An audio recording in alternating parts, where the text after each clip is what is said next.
nākamais auto mums ir šis pirmās sērijas BMW. Un šis ir benzīnīgs, un, protams, mums ir atkal problēma, ka šī tā noķīlējis, ka viņi pat nevar izkustināt.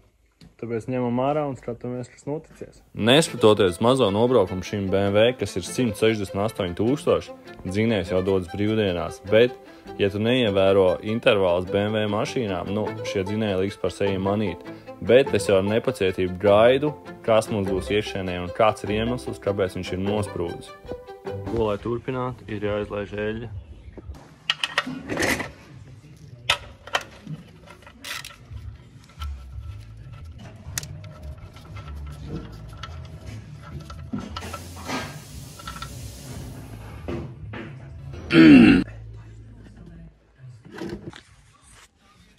Un tā ir situācija paliela. Tas brīdis, ka tu attaisi kārterim skrūvi un nekas nenāk ārā. Paskatīsimies, kāds eļļas filtrs vēl. Eļļas filtrs arī aizdomīgi bija vāji piešķūvēts.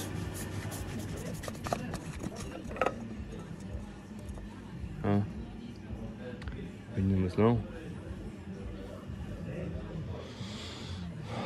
Kāds sakars, kas te notiek? Nav eļļa, nav filtrs. Un šis tāds pat izmazgāts. Šis ir tas, kā tu dabū, ka nopēc mašīnu izsolē ar dzinēju defektu. Bet es biju rēķinājies, bet ne jau to, ka nav ne filtrs, nav ne eļļa. Bet dzinējs ir pilnībā nosprūdis un varbūt tur jau džeki sapratuši to, ka nav ko taisīt. Tad mums nekas cits neatliek kā jaukt visu ārā. Tad, kā jau redzējāt, eļļas nebija. Un pirmo reizi sanāca kaut kāda širāda pieredze, kad nopērk mašīnu, viņiem nebūs nav eļļa un filtrs, jo tas var strādāt kā ļoti labs indikators, lai saprastu, kāds ir tas dzinējs un cik liels ir tas defekts, bet šajā variantā te neko nevar saprast. Nav nec eļļa, nec filtrs. Un šis arī viens no riskiem, pērkot mašīnas attālināti, neredzot viņas dzīvē un tā tālāk. Bet, šis žēl, ka tā eļļa nav.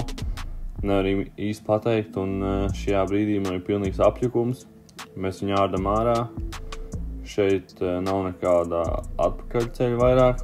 Un pirmā lieta, ko es gribētu redzēt, ir, kas notiek kārterī. Tāpēc ņemam nost kārteri, skatāmies, kas ir iekšā.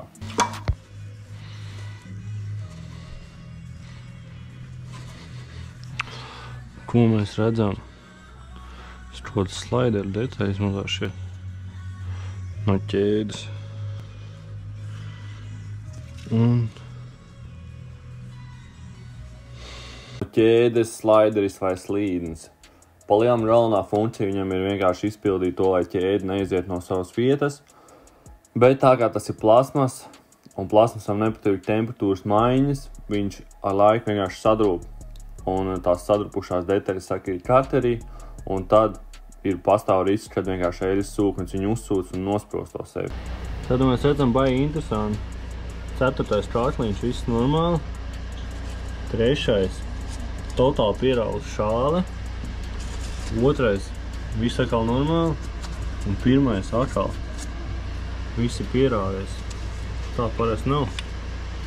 Parasti ir tā, ka dzinējam visnovis tālākā eļļas punkta, ka ja eļļas sūknis ir šeit, tad šis sāk tā kā rauties riņķi un izbeigties. Šoreiz kaut kā interesanti. Bet, tagad kloķiem griežās. Ir kā, liekas, ka pamatniekiem viss kārtībā ir, bet kloķiem jāņem ārā, lai vest saslīpēt šo.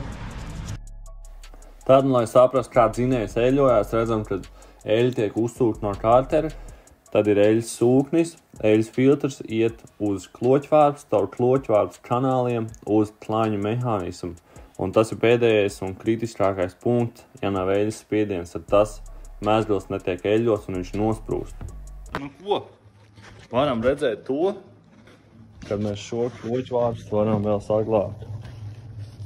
paskatoties uz šīm pamatšāli un pamat šāls sēžas vieta apriekš kloķvārds ir ļoti laba, ko mēs arī redzam šeit. Tāda izskatās gultņi. Šeit ir bijis kaut kāda žuzītes izgājis cauri, bet kopumā pamatnieki ir labi. Klaņšāls gan. Pirmais un trešais cilindrs, redzam, ir saskrāpēti, bet ceturtais un otrais ir labi. Es domāju, ka mēs klaņšālu varēsim izslīpēt uz remonta izmēru. Tad nu ko? Šie divi cilindri, otrais un ceturtais, mums radīja problēmas. Un mums vajadzēs arī jaunus klaņus šajiem diviem, pirmajam un trešajam.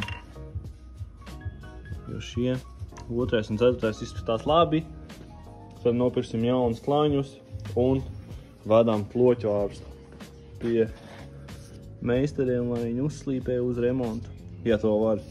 Bet man pat īsti neķerās, nākšana bišķiņ ķerās, bet liekas, ka jābūt ok. Kloķvārps slīpēšanas process parasti notiek speciālā iekārtā. Redzam, šeit ir kaut kas līdzīgs virpai, bet ar speciālistu palīdzību kloķvārps tiek slīpēt uz nākamo remontu izmēru. Un šeit ir būtisks moments, kad viņi ir jāuztais precīzi, līdz pat 100 daļām vai 1000 daļām. Jo nebūs precīzs izmērs un nākamais gultens nebūs pareizā attālumā, tad eļļa nespēs pildīt savu funkciju un drīz vien šis pats dzinējs tad būs atkal jāliek uz galda.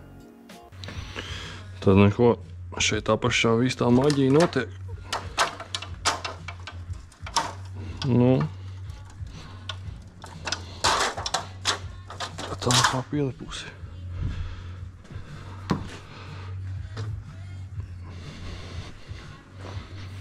Ņemam ārā virsdaļas un skatāmies, kā izskatās cilindri.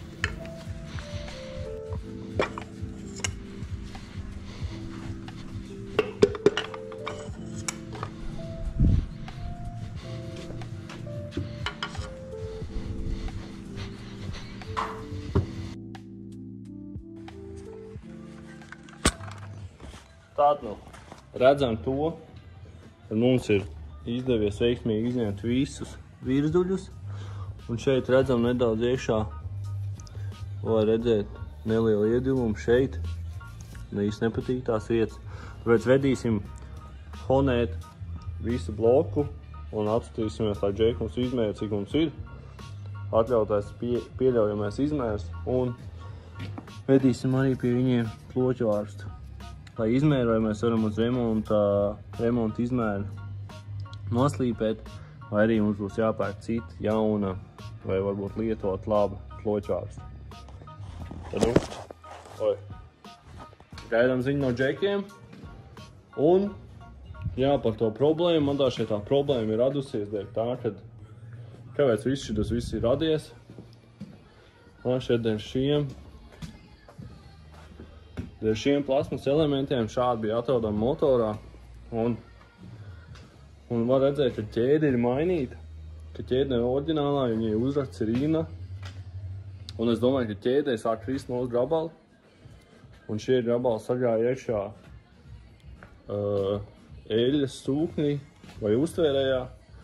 Un liekas, ka dzinējumiem ir bijis eļļas bats. Tāpēc šī problēma ir radusies. Es domāju, ka mēs pirksim jaunu eļļas sūkni. Iztīrīsim visus kanālus. Saslīpēsim kloķvārstu, skatīsimies, kā mums uz bloku, saslīpēsim bloku un tiekamies tālāk.